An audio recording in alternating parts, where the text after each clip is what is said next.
नमस्कार दोस्तों, एक बार फिर से बहुत बहुत स्वागत है हमारे YouTube चैनल में। दोस्तों, आज के इस वीडियो में हम चर्चा करेंगे संथाल जनजाति के बारे में। दोस्तों, इस वीडियो में हम जानेंगे संथाल जनजाति का परिचय, संथाल जनजाति का विवाह, संथाल जनजाति का सामाजिक व्यवस्था तथा धार्मिक व्यवस्था। तो चलिए शुरू करते हैं आज का वीडियो। तो दोस्तों, सबसे पहले हम देखेंगे संथाल जनजाति का परिचय। तो संथाल जनजाति जो है वो प्रोटो ऑस्ट्रेलोइड प्रजातीय समूह से बिलोंग करती है। तो दोस्तों, झारखंड की जो जनजातियां हैं वो मुख्यतः 3 प्रजातीय समूह से बिलोंग करती हैं। पहला तो है प्रोटो ऑस्ट्रेलोइड, दूसरा है ऑस्ट्रेलोइड और तीसरा है द्रविडियन। तो संथाल जनजाति के लोग प्रोटो ऑस्ट्रेलोइड प्रजातीय समूह से बिलोंग करते हैं, तो इसको याद रखिएगा। उसके बाद सेकंड पॉइंट है, यह झारखंड की सबसे बड़ी जनजाति है, यानी कि झारखंड में जो जनजाति है उसमें सबसे ज्यादा आबादी वाली जनजाति है संथाल जनजाति।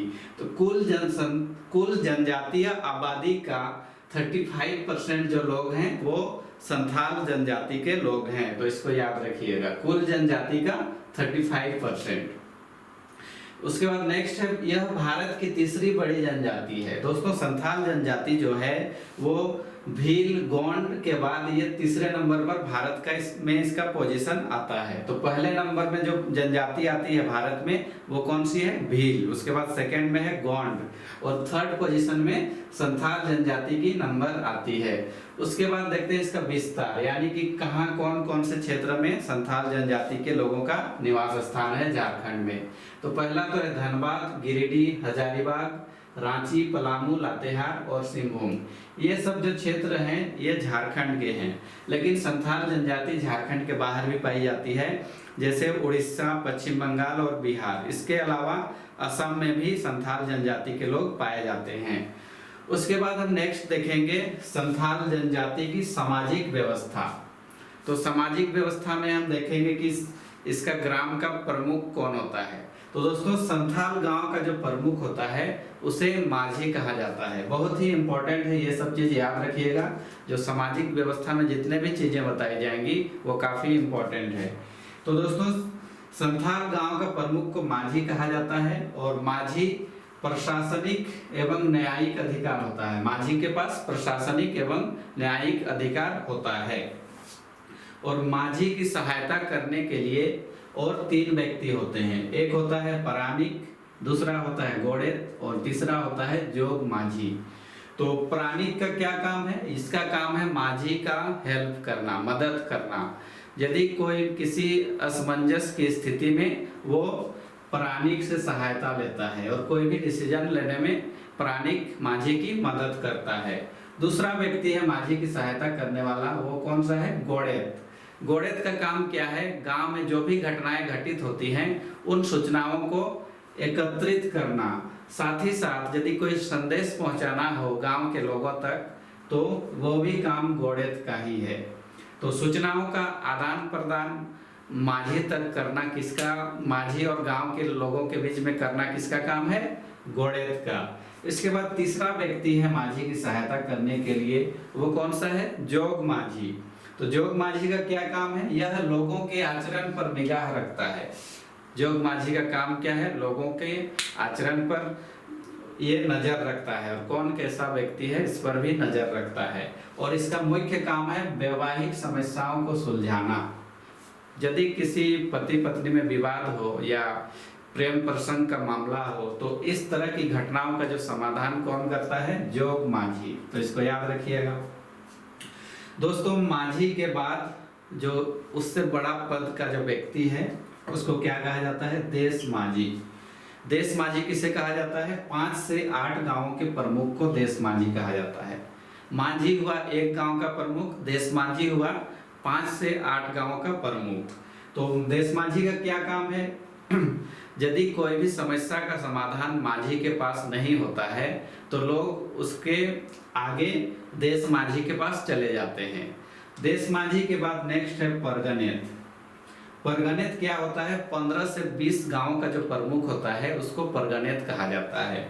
यदि देश माझी से भी कोई समस्या का समाधान नहीं होता है तो लोग परगनेत के पास चले जाते हैं।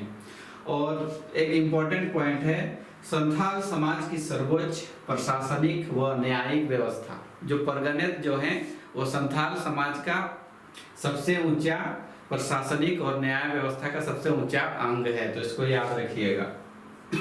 इसके बाद नेक्स्ट देखते हैं गोत्र।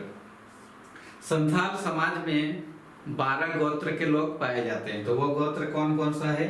एक है हांसदा, दूसरा मुर्मू, किस्कू, हेम्ब्रम, मंडी, सोरेन, टुडू, बास्के, बेसरा, पोरिया, चोरे और बेदिया। तो ये सब 12 गोत्र के लोग पाए जाते हैं संथाल समाज में। और दोस्तों एक इम्पोर्टेंट पॉइंट है कि समगोत्रीय विवाह समाज में निषेध है, यानी कि एक ही गोत्र के यदि लड़का और लड़की होते हैं शादी करने के लिए, तो ऐसी शादी को समाज अनुमति नहीं देता है, तो इसको याद रखिएगा। उसके बाद नेक्स्ट पॉइंट है किस्कू हड़। दोस्तों यहाँ पर हमने देखा किस्कू एक गोत्र होता है, तो इस हड़ यानी कि इस गोत्र के लोग राजा कहे जाते हैं, मतलब किसी जमाने में होंगे, राज किए होंगे, तो इनको राजा कहा जाता है। और जो मुर्मू हड़ के लोग होते हैं इनको पुजारी कहा जाता है, तो इसको याद रखिएगा, मुर्मू हड़ पुजारी कहा जाता है। और जो सोरेन हड़ होता है वो सिपाही श्रेणी में आते हैं, सोरेन हड़ सिपाही श्रेणी में ये बिलोंग करते हैं। और जो मरूड़ी हड़ है ये कृषक वर्ग से बिलोंग करते हैं, तो इसको याद रखना है।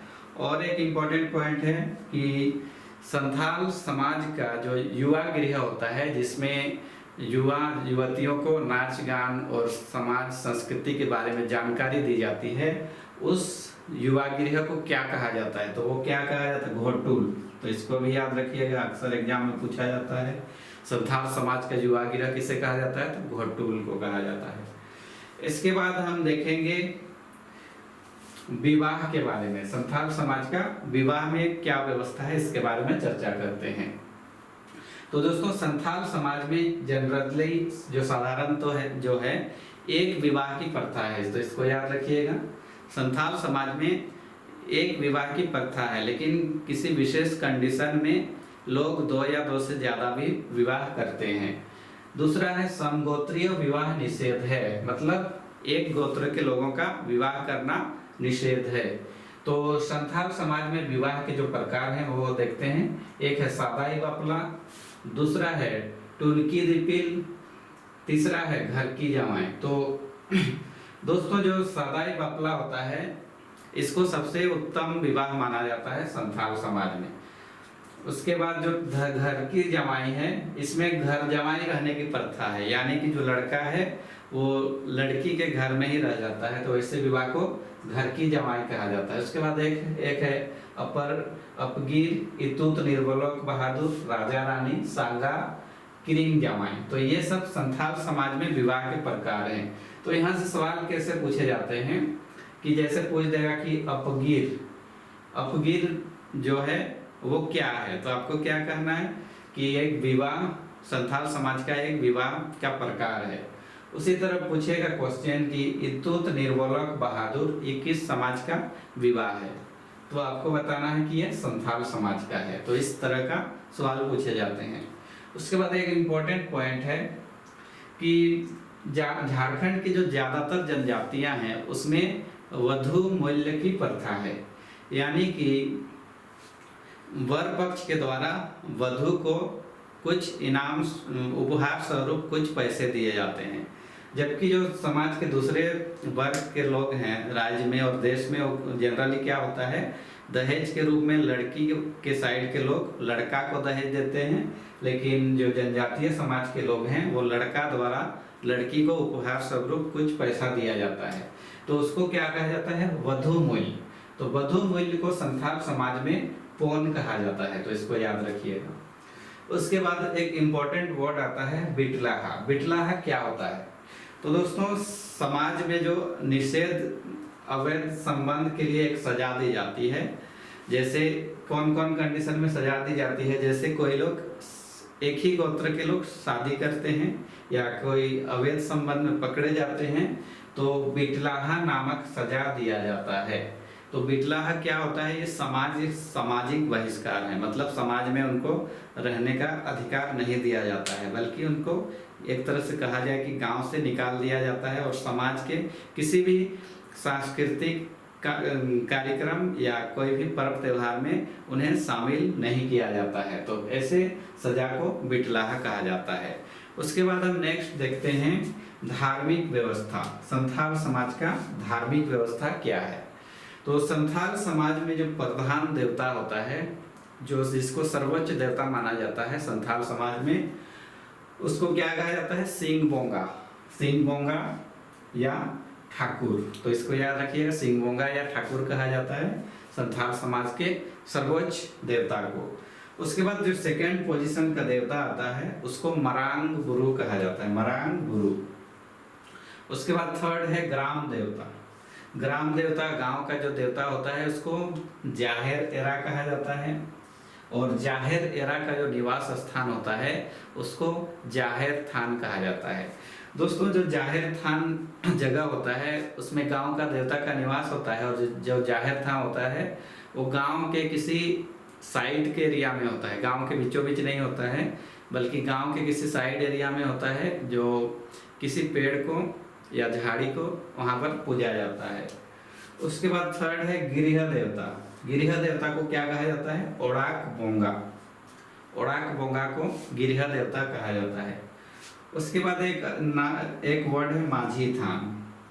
दोस्तों, जैसे कि हमने पहले ही पढ़ा था, जो संथाल गांव का प्रमुख होता है माझी, तो माझी किसी विशेष पर्व त्योहार या फंक्शन में पूजा पाठ का आयोजन करता है, तो उस स्थान को माझी थान कहा जाता है।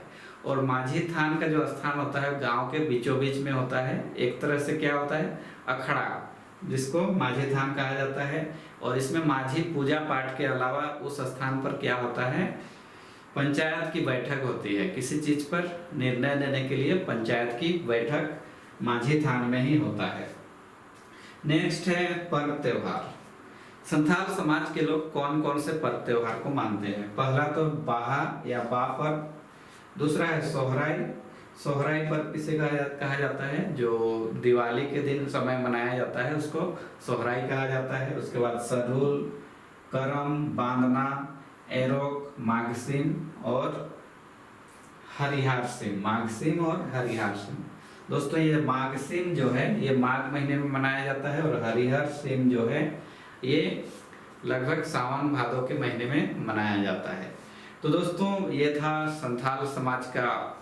संथाल समाज के बारे में जानकारी। उम्मीद करते हैं आपको ये वीडियो अच्छा लगा होगा। अगले वीडियो में फिर मिलेंगे कोई नए टॉपिक के साथ। तब तक आप अपना ख्याल रखिए। धन्यवाद।